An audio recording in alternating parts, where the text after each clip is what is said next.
시간은 교회학교 어린이들과 함께하는 시간입니다. 얘들아 어서 오렴.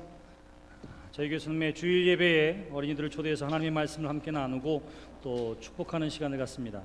여러분 주변에 자녀들이 있으시면 함께 이 예배에 참여하고 또 말씀 나누고 축복하는 시간이 되기를 바랍니다. 어서 와, 이쪽으로 와봐. 오늘 일로 와보자. 목사님이랑 손잡고 서보자. 오늘 어디 너희들 손 서로 안 잡는 거 좋아하지? 그래 알았어. 이거 어떡하마? 자, 목사님 이렇게 해줄게. 스톱. 손을 안 잡아도 이렇게 서. 너는 일로 와. 너도 일로 와. 뒤로 와.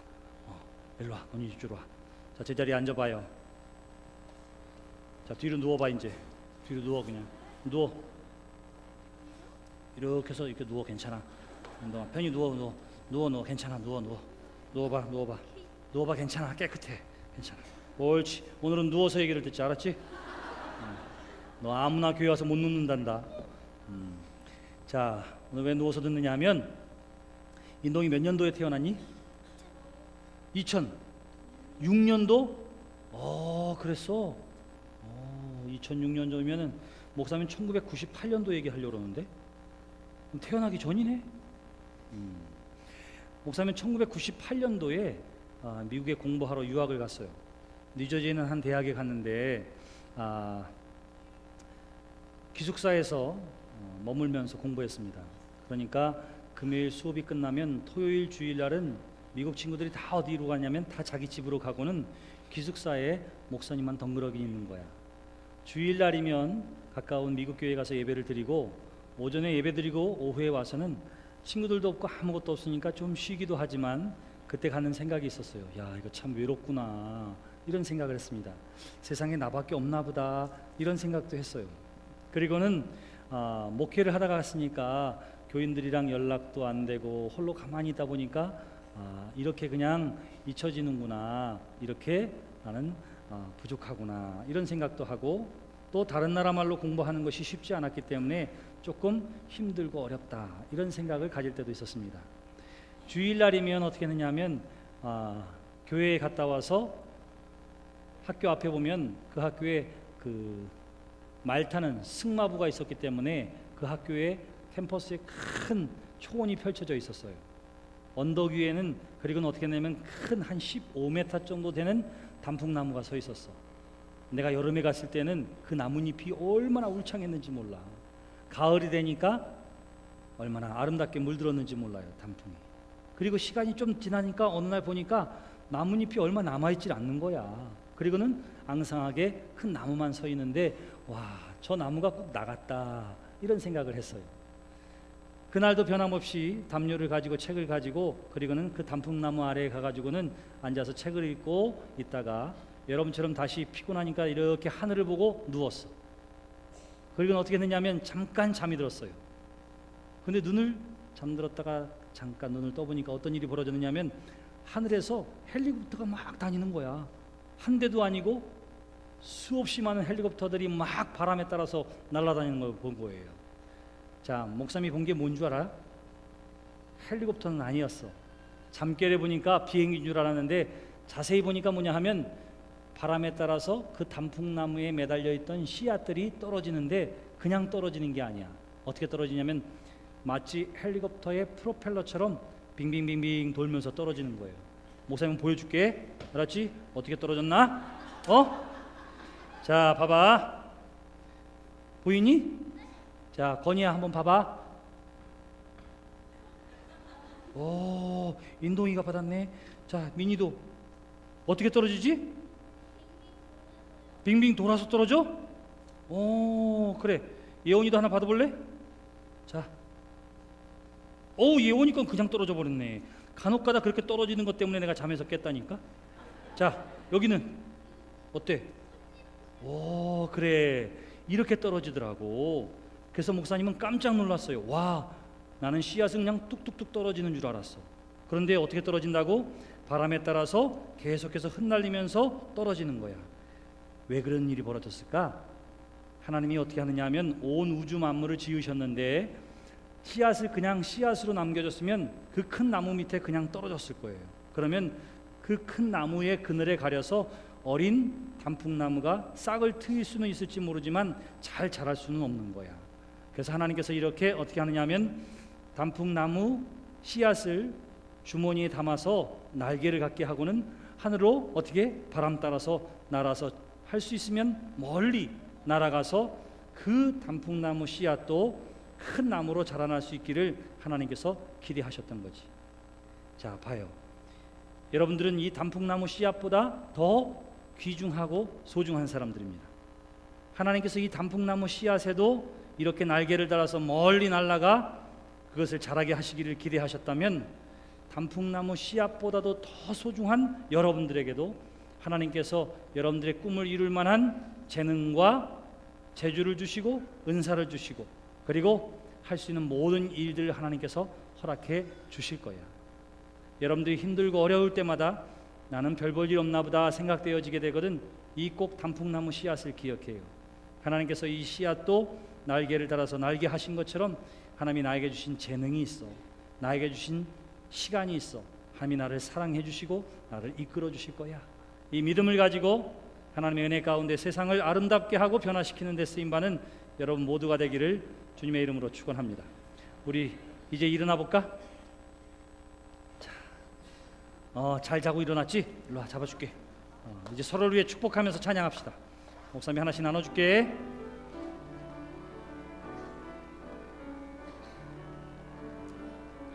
당신은 사랑받기 위해 태어난 사람, 당신의 삶 속에서 그 사랑받고 있지요. 당신은 사랑받기 위해 태어난 사람, 당신의 삶 속에서 그 사랑받고 있지요. 당신은 사랑받기 위해 태어난 사람, 지금도 그 사랑 받고 있지요. 당신은 사랑받기 위해 태어난 사람, 지금도 그 사랑 받고 있지요. 우리 선생님 따라하고 다음 주에 만나자. 안녕.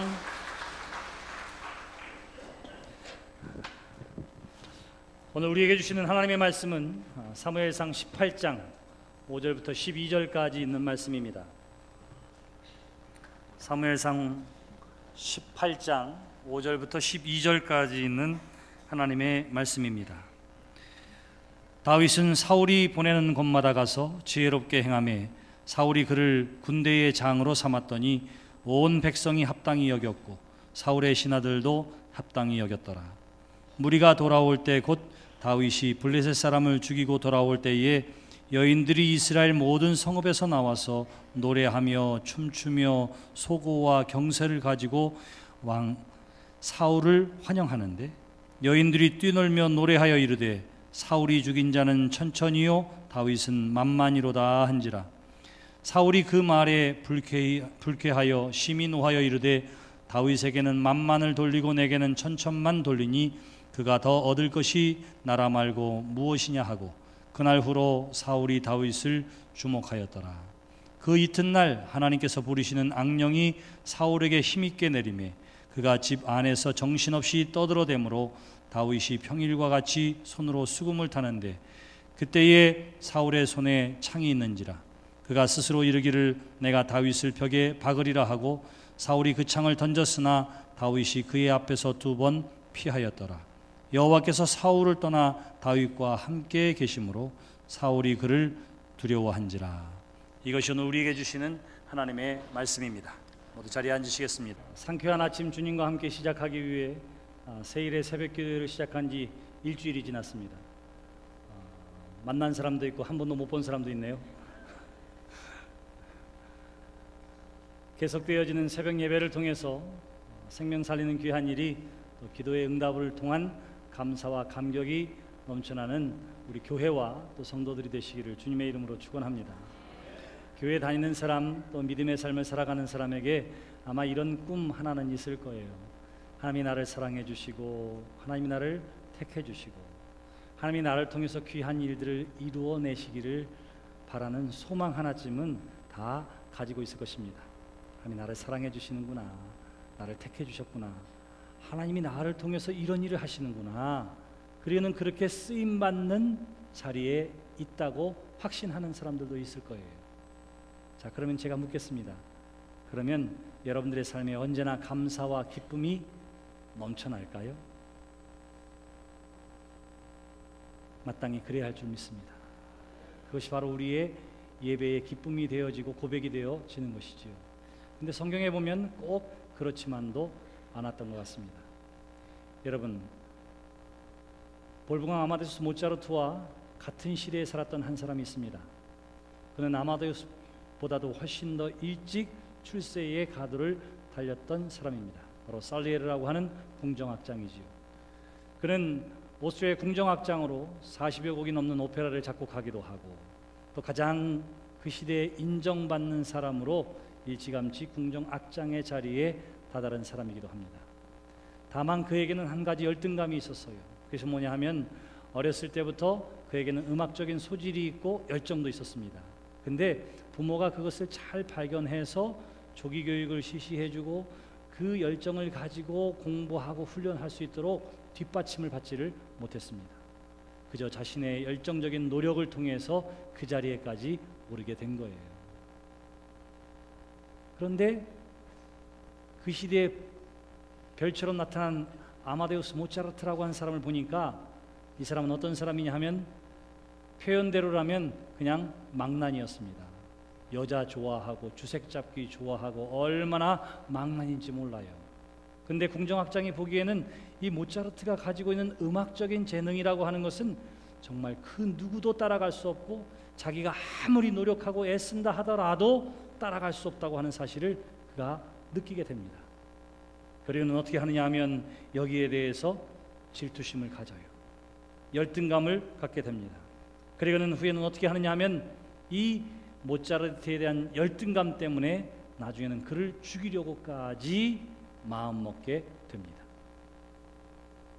아마데우스라고 하는 영화에 보면 이 궁정악장 살리에르가 이것 때문에 고민하는 내용이 나와요. 장면이 나옵니다. 그가 어떻게 하느냐 하면 벽난로 앞에서 십자가를 붙들고는 하나님 앞에 원망하면서 이야기하는 거예요. 저는 음악을 통해서 신의 영광을 드러내기 위해 노력했고 이 한 몸 다 바쳐서 헌신하기를 원했습니다. 그런데 하나님은 방탕하고 여자를 밝히고 경박한 모차르트에게는 어떻게 그렇게 위대한 음악적인 재능을 주셨는지 나는 도저히 이해할 수 없습니다. 그리고는 하나님을 원망하면서 그 십자가를 벽난로에다 던져버립니다. 여러분 어떻게 생각하세요? 나는 정말 최선을 다해서 하나님의 영광을 위해 산다고 노력하고 있는데 하나님의 영광은 오죽하고 그냥 허랑방탕하게 사는 모차르트에게 주신 그 음악적인 재능을 바라보면서 너무나 속상해하고 시기하고 질투하고 하나님을 원망하고 더 나아가서 그 모차르트를 죽이려고까지 마음먹은 이 살리에르. 어쩌면 우리에게도 그런 마음이 있는지도 모르겠습니다. 오늘 우리가 함께 읽은 본문 말씀에 나와 있는 사울도 그랬습니다.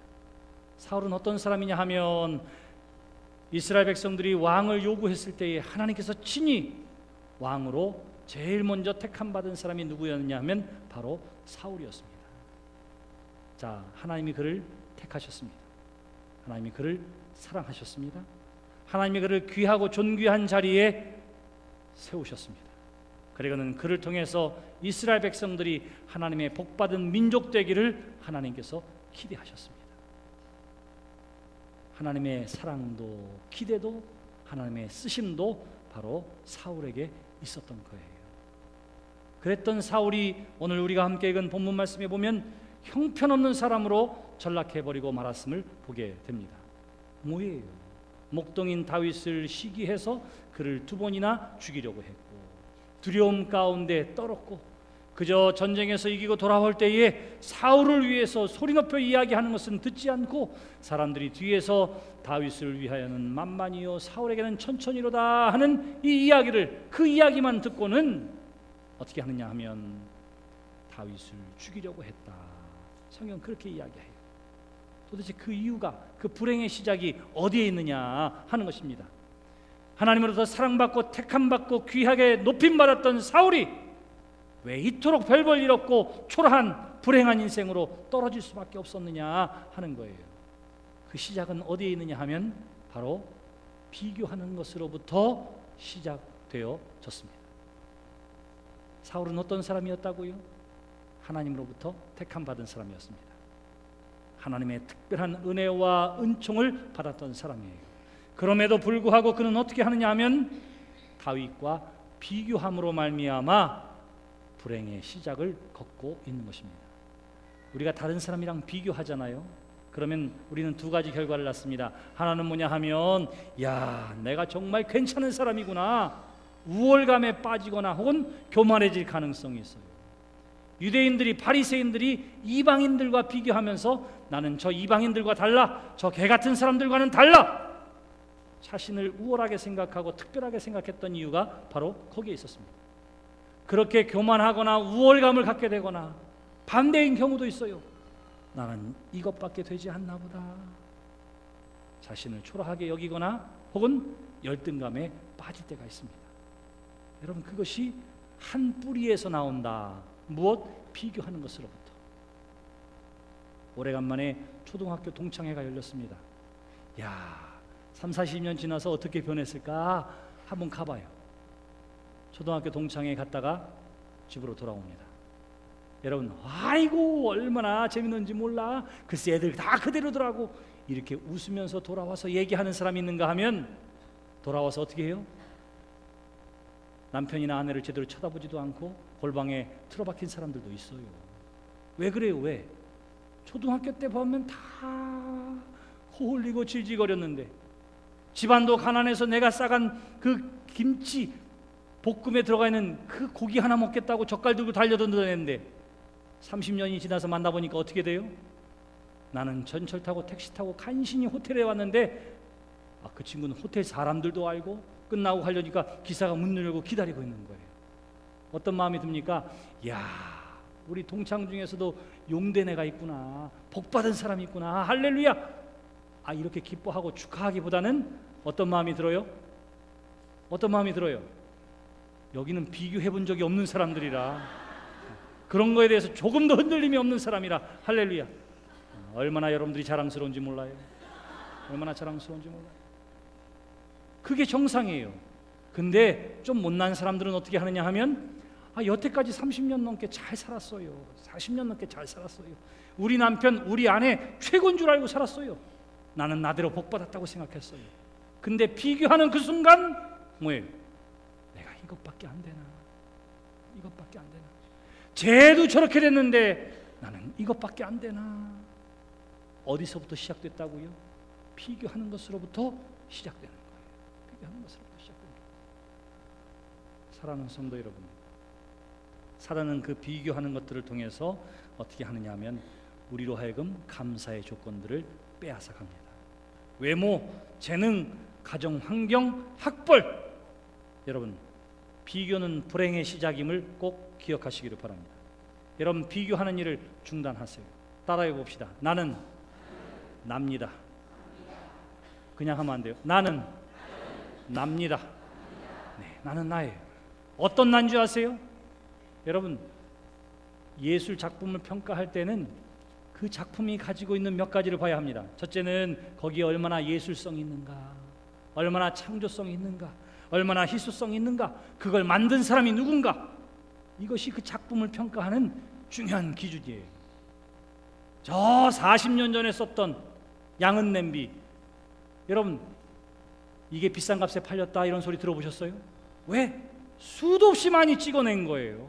거기에는 예술성이나 작품성이나 창의성이나 혹은 누가 만들었는지 몰라요. 3일에서 만들었나 어디서 만들었나, 찍어낸 건 효과가 없어요. 그런데 어떻다고요? 하나밖에 없어요. 지금까지 역사 가운데 딱 하나밖에 없어요. 이러면 그 값이 어떨까요? 어떨까요? 비싸지요. 얼마나 소중한 건지 몰라요. 딱 하나밖에 없는 거. 딱 하나밖에 없는 거. 세상에 어쩌면 똑같은 것도 없네. 똑같은 거 없어요. 창조성, 예술성, 그 무엇으로도 비교할 수 없어요. 만든 사람은 누구냐 하면 이 땅에 있는 사람이 아니에요. 하나님이 우리를 지으시고 만드신 줄 믿으시기를 바랍니다. 수십억에 60억에 넘는 인구 가운데에 여러분처럼 생긴 사람은 여러분밖에 없어요. 심지어는 이 지문도 같은 사람이었고 여러분 눈에 홍채 모양도 같은 사람이 없어요. 여러분은 유일한 한 사람입니다. 누가 만든? 창조주 하나님이 만드신 하나님의 작품임을 기억하시기를 바랍니다. 대단한 사람들이 지금 여기에 있는 거예요. 대단한 사람들. 그런데 나는 하나님이 만드셨습니다. 하나님의 작품입니다. 세상에서 나 같은 사람 나밖에 없습니다. 나는 유일한 존재요, 창의적인 존재요, 하나님으로부터 지음받은 존재입니다. 여러분, 이 사실을 꼭 기억하는 하나님의 사람들이 되시기를 주님의 이름으로 기원합니다. 누구와 비교할 수 없는 유일한 존재가 바로 나예요. 따라해 봅시다. 나는 하나님의 작품입니다. 믿어지지가 않죠? 다시, 나는 하나님의 작품입니다. 이 훌륭한 예술품, 오로지 하나밖에 없는 예술품은 그래서 다른 것과 비교할 수 없는 가치를 가지고 있어요. 비교할 수 없는 가치를 가지고 있습니다. 그런데 사울은 이 사실을 잊어버립니다. 잊어버려요. 그리고 나타난 결과가 있습니다. 그건 뭐예요? 다윗이 너무 훌륭하니까 다윗을 자신의 군대의 지휘관으로 세웠습니다. 그리고는 전쟁터에 내보냈더니 싸우고 또 승리하는 거예요. 그러니까 얼마나 좋은지 모릅니다. 하루는 전쟁에서 돌아오고 있는데 사람들이 나와서 소리 지르면서 환영하는 거예요. 성경은요, 뭐라고 이야기하느냐 하면 이렇게 이야기합니다. 여러분 성경을 잘 보세요. 6절 말씀, 무리가 돌아올 때 곧 다윗이 블레셋 사람을 죽이고 돌아올 때에 여인들이 이스라엘 모든 성읍에서 나와서 노래하고 춤추고 소고를 가지고 경세를 가지고 왕 사울을 환영하는데, 그래요, 근본적으로 누구를 환영했다고 그래요? 왕을 사울을 환영하는 거예요. 사울을 환영하면서 이야기해요. 뭐라고 이야기하느냐 하면 사울은 천천히고 다윗은 만만이라. 사울이 죽인 사람은 천일지 모르지만 다윗은 만명을 죽였다. 아니, 그렇게 보일 수가 있어요, 순간적으로. 그러니까 칭찬하는 거지요. 근데 여기 뭐라고 그랬다고요? 이 근본적인 것은 누구를 위하여? 사울을 환영하는 거예요. 사울을 환영. 그런데 사울이 이 이야기를 듣고는 어떻게 하느냐 하면 8절에 사울이 그 말에 불쾌하여 심히 노하여 이르되, 이렇게 이야기합니다. 불쾌했다. 그리고는 심히 노했다. 그리고는 뭐라고 이야기하면 그가 더 얻을 것이 나라 말고 무엇이냐 하고 그날 후로 사울이 다윗을 주목하였더라. 그렇게 이야기합니다. 여러분, 하나님의 사람은 누구에게 주목하는지 아세요? 다윗이 누구에게 지금까지 주목하면서 사셨는지 아세요? 오로지 그의 눈은 여호와 하나님을 바라보고 살아왔습니다. 사울이 전쟁에서 나아가서 승리했던 이유도 어디에 있었느냐 하면 사울을 통해서 주시는 하나님의 말씀을 통해 하나님을 바라봤을 때에 그는 전쟁에서 승리할 수가 있었던 거예요. 근데 이제는 지금 누구를 바라본다고 얘기해요? 다윗을 바라봤다. 그렇게 이야기합니다. 근데 보세요, 사울은 왕이었습니다. 왕이에요. 이 나라의 왕입니다. 하나님이 세운 왕이에요. 다윗은 누구예요? 그저 목동에 지나지 않았습니다. 얼마 지나서 얼마 전까지만 하더라도 들판에서 양치는 목동이었어요. 왕과 그리고 목동, 비교할 수 있는 자리가 아니에요. 그럼에도 불구하고 그가 비교하게 될 때에 그의 삶의 불행은 찾아오게 되었다. 성경은 그렇게 이야기를 하고 있는 것입니다. 사랑하는 성도 여러분, 그러므로 여러분 기억하시기를 바랍니다. 비교하는 일 중단하세요. 중단하세요. 이 사람과 비교하고 왜 저 사람은 저렇게 하고 이 사람은 이렇게 하나, 여러분 그 비교하는 것을 중단하세요. 중단하세요. 제가 예전에 목회할 때는 어떤 사람이 이렇게 이야기했습니다. 목사님, 다른 사람들이랑은 다 인사할 때 반갑습니다, 반갑습니다, 반갑습니다 이렇게 인사하는데 어떤 사람 보고는 아주 반갑습니다 이렇게 얘기했다고. 왜 차별하느냐고, 교회에서. 나는 기억도 없어요. 기억도 없어. 어떻게 그것을 알고는 어우 반갑습니다, 어우 반갑습니다, 예 아우 반갑습니다, 아우 반갑습니다가 아주 반갑습니다 들었는지 어쩌는지 알 수는 없어요. 근데 다 반가운 거지. 근데 그거를 구별해서 듣고는 차별한다는 거예요. 차별한다고, 비교한다고 하는 거예요. 비교는 불행의 시작이에요. 여러분들은 유일한 여러분들이요 하나님의 작품임을 기억하시기를 바랍니다. 에베소서 2장 10절에는 이렇게 기록되어 있습니다. 우리는 그의 만드신 바라 그리스도 예수 안에서 선한 일을 위하여 지으심을 받은 자니 이 일은 하나님이 전에 예비하사 우리로 그 가운데 행하게 하려 하심이니라. 그렇게 이야기합니다. 우리는 하나님의 지으신 바요, 만드신 바요, 창조된 피조물이라 성경 그렇게 이야기하고 있는 거예요. 사랑하는 성도 여러분, 꼭 기억하십시오. 비교하지 마세요. 나는 하나님의 작품임을 기억하시기를 바랍니다. 여기 성경을 보니까 사울의 인생이 몰락하게 된 또 하나의 이유가 나와 있습니다. 10절 말씀 보세요. 그 이튿날 하나님께서 부리시는 악령이 사울에게 힘있게 내리매. 그렇게 이야기합니다. 뭐에 사로잡혔다고요? 악한 영에 사로잡혔다. 성경은 그렇게 이야기해요. 인생이 하나님의 손에 붙들린 바 되면 그것은 복된 인생인 줄 믿습니다. 그런데 악한 영에 붙들린 바 되면 두렵고 떨림과 그리고 버림만 있을 뿐이라 성경은 그렇게 이야기해요. 그런데 보세요. 여기 뭐라고 하면 하나님께서 부리시는 악령이 사울에게 힘있게 내렸다 그래요. 이 이야기가 조그마치 사울의 인생에 6번 정도 반복됩니다. 6번 정도. 악령이 저에게 임했다. 악령이 저에게 임했다.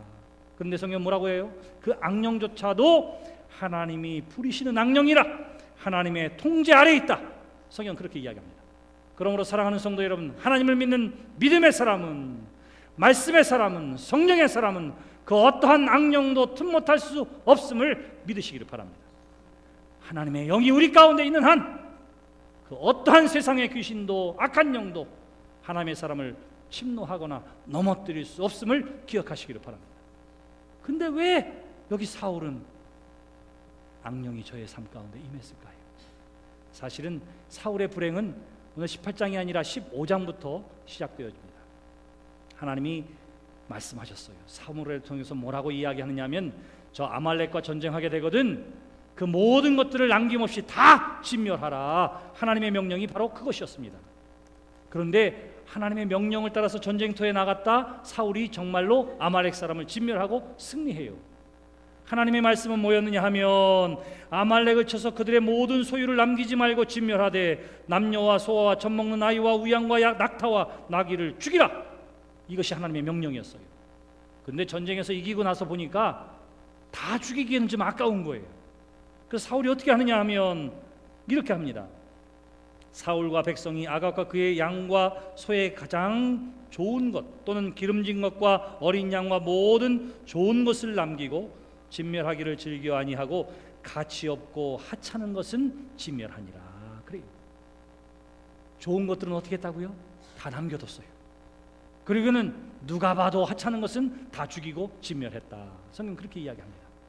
하나님이 이것을 보셨습니다. 아셨습니다. 그래서 하나님이 사무엘과 이야기하면서 내가 저 녀석을 잘못 세웠나 보다. 하나님께서 후회하셨다. 성경 그렇게 이야기해요. 사울을 왕으로 세운 것을 후회하셨다. 성경 그렇게 이야기합니다. 사무엘이 너무 마음이 아파서 하나님 앞에 간절히 금식하며 기도해요. 그리고는 사울에게 찾아갑니다. 왜 그렇게 했느냐고 사울에게 책망하고, 자, 왜 사무엘이 사울에게 가서 왜 그렇게 했느냐, 왜 하나님의 말씀을 듣지 않았느냐, 여러분 왜 이렇게 이야기했을까요? 어떻게 하라고? 사울로 하여금 회개케 하려고. 내가 불순종했지만, 하나님의 뜻대로 하지 않았지만, 반만 순종했지만 아직도 기회는 있다. 하나님이 나를 보내셨으니 왜 그렇게 했느냐? 회개하고 온전함으로 돌아서라. 하나님께서 주신 것이 뭐냐면 회개의 기회였어요. 다시 돌아설 수 있는, 회복할 수 있는 기회를 하나님께서 주셨던 겁니다. 이 놀라운 기회를 사울이 어떻게 활용합니까? 사무엘에게 이렇게 이야기합니다. 아이고 선지자여, 뭘 몰라서 그러시지요. 내가 좋은 것을 남겨놓은 것이 어디 나를 위해서 그랬겠습니까? 다 하나님 앞에 제물로 드리려고 그런 거지요. 사울이 이렇게 변명했다. 회개하지 않고 어떻게 했다고요? 변명하는 거예요. 하나님이 그 마음을 모르시겠습니까? 하나님은 우리의 앉고 일어섬을 아시는 줄 믿습니다. 우리의 대화뿐만 아니라 우리의 심령을 헤아리시는 분이 하나님이신 줄 믿습니다. 그 하나님 앞에 지금 변명하고 거짓말하는 거예요. 회개의 때를 놓치고 있는 거예요. 사무엘을 통해서 주신 말씀이 무엇입니까? 제사가 순종보다 나은 게 아니라, 이렇게 이야기합니다. 그를 통해서 주신 말씀이 순종이 제사보다 낫고 듣는 것이 순양의 기름보다 나으니, 이런 말이 그래서 나온 거예요. 그래서 하나님의 말씀에 순종하는 여러분들이 되시기를 주님의 이름으로 축원합니다. 그럼에도 불구하고 어떻게 하느냐 하면 그는 회개하지 않습니다. 그럼에도 불구하고 그는 돌아오지 않아요. 심지어는 전쟁에서 승리한 것을 기념하기 위해 사울은 자기를 위하여 기념비를 세웠다. 성경은 그렇게 이야기합니다. 하나님이 주신 회개의 기회를 놓친 거예요. 여러분, 하나님께서 벌할 죄를 지을 때마다 우리를 치셨다면 우리는 다 지금 여기 없어요. 다 여기 없습니다. 우리가 여기 있는 이유는 뭐예요? 끊임없이 우리를 용서하시고 우리가 회개하고 하나님 앞에 돌아오기를 기대하시는 하나님의 긍휼과 자비하심이 저와 여러분들을 이곳에 있게 해 주신 줄 믿으시기를 바랍니다. 그러므로 하나님이 주신 이 기회를 놓치지 않는 여러분들이 되시기를 주님의 이름으로 축원합니다. 우리가 잘 아는 요나도 마찬가지였어요. 하나님의 말씀이 아미떼의 아들 요나에게 임하여 가라사대 너는 가서 외치라. 니느웨로 가라고 하나님께서 반드시 분명하게 말씀해 주셨습니다. 근데 요나가 어떻게 하지요? 니느웨로 가지 않고 다시스로 도망하는 배를 탑니다. 그리고는 그곳에 가다 큰 풍랑을 만나서 결국은 물에 던져지게 되고, 그리고는 어떻게 해요? 큰 물고기의 뱃속에 들어가 어디에? 니느웨 해변에 토함을 받아요. 그때 하나님이 또 말씀하십니다. 이렇게 말씀하세요. 하나님의 말씀이 다시 요나에게 임하여 가라사대. 그래요. 중요한 말은 뭐예요? 다시. 어떻게 했다고요? 하나님이 요나에게 세컨드 찬스, 두 번째 기회를 주셨어요. 하나님의 사람으로 회복되어지고 하나님의 일을 할 수 있도록 하나님께서 기회를 주신 거예요. 우리에게도 마찬가지입니다. 사울에게도 마찬가지였습니다. 요나는 그 두 번째 기회를 놓치지 않은 사람이었고 사울은 그 기회를 놓친 사람이었어요. 사랑하는 성도 여러분, 그 결과가 무엇입니까? 여호와께서 저를 버리셨다 하는 것입니다. 여러분 16장 14절을 보시면 여호와의 영이 사울에게서 떠나고 여호와께서 부리시는 악령이 그를 번뇌하게 한지라. 그래요. 얼마나 무서운 말인지 몰라요. 뭐라고요? 하나님의 영이 떠났다. 성경은 그렇게 이야기하는 거예요. 그리고 났더니 어떻게 했다고요? 하나님이 부리는 악한 영이 그 안에 들어왔다. 성경은 그렇게 이야기합니다. 오늘 말씀도 마찬가지지요. 악령이 사울에게 힘있게 내렸다. 악령에 사로잡히게 되었다. 성경은 그렇게 이야기합니다. 여러분 기억하세요.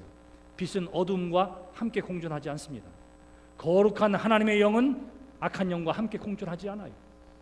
그런데 중요한 것은 하나님의 영이 떠나면 빈 그대로 있는 것이 아니라 그 안에 뭐가 들어온다고요? 악한 영이 들어오는 거예요. 악한 영이 들어온 결과가 오늘 본문 말씀에 나와 있습니다. 그것이 무엇입니까? 12절 여호와께서 사울을 떠나 다윗과 함께 계심으로 사울이 그를 두려워한지라. 그렇게 이야기합니다. 악령에 사로잡히게 되니까 어떻게 되느냐 하면 열등감과 증오심과 질투가 불타오르게 되고 더 나아가서 그의 삶 가운데에 두려움이 임하게 되었다. 두려움이 임하게 되니까 상황을 비극적으로 극단적으로 판단하게 되어지고 혹은 예민하게 받아들이게 되고 더 나아가서 어떻게 되느냐 하면 아무것도 아니고 지나갈 수 있는 일조차도 절망적으로 해석하고 마는 것이지요. 사람들이 이야기한 것 사울에게는 천천히요 다윗에게는 만만히로다 하는 말이 뭘 그리 대단한 일이에요. 그럼에도 불구하고 사울이 뭐라고 이야기합니까? 그가 더 얻을 것이 나라받고 나라밖에 더 무엇이 있겠느냐 하고는 그가 두려워 떨고 염려하고 걱정했다. 성경은 그렇게 이야기하는 거예요. 보세요. 사울이 누구였습니까? 하나님의 택함받은 사람이었습니다. 하나님의 사랑을 받은 사람이었습니다. 하나님께서 귀하고 존귀하게 왕으로 세운 사람이었습니다. 그랬던 그가 자신의 이 소중함을 잃어버렸어요. 그리고는 사람들과 비교합니다. 다윗과 비교합니다. 또 어떻게 합니까? 하나님의 말씀에 순종하지 아니함으로 하나님의 영이 저를 떠나게 되었습니다. 그 결과 어떻게 돼요? 그의 삶에 두려움, 시기, 질투, 미움이 싹트게 되고 나아가서 다윗을 죽이려고 하는 살인의 의혹까지도 그의 삶 가운데에 있어 그의 인생은 불행의 나락으로 떨어지게 되고 말았다. 성경은 그렇게 이야기합니다. 사랑하는 성도 여러분, 사울에게 필요한 것이 무엇이었겠습니까? 바로 하나님에 대한 온전한 믿음이에요. 두려움 가운데 세움받을 수 있는 이유가, 회복될 수 있는 이유가 어디에 있습니까? 하나님에 대한 믿음이었습니다.